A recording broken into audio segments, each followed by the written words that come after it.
para masarap ang kanilang juice. And yes, nakakatakam naman talaga kasi grabe, may kita mo talaga sa iyong harapan na 100% totoo at fresh dragon fruit yung nilalagay nila.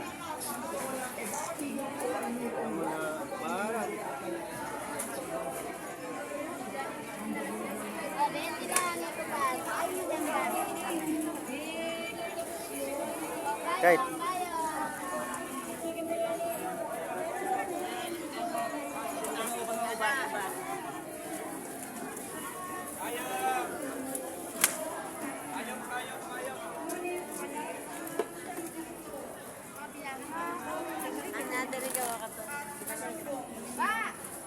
Kaya pinatulog ng Panginoon ang tao.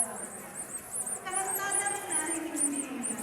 Kinuha niya ang sadyang ito at pinakilaw ang lahat sa tapat niyon. Ang tadyang na ginawa niyang isang babae at inilapit sa lalaki. Sinabi ng lalaki, sa wakas, narito ang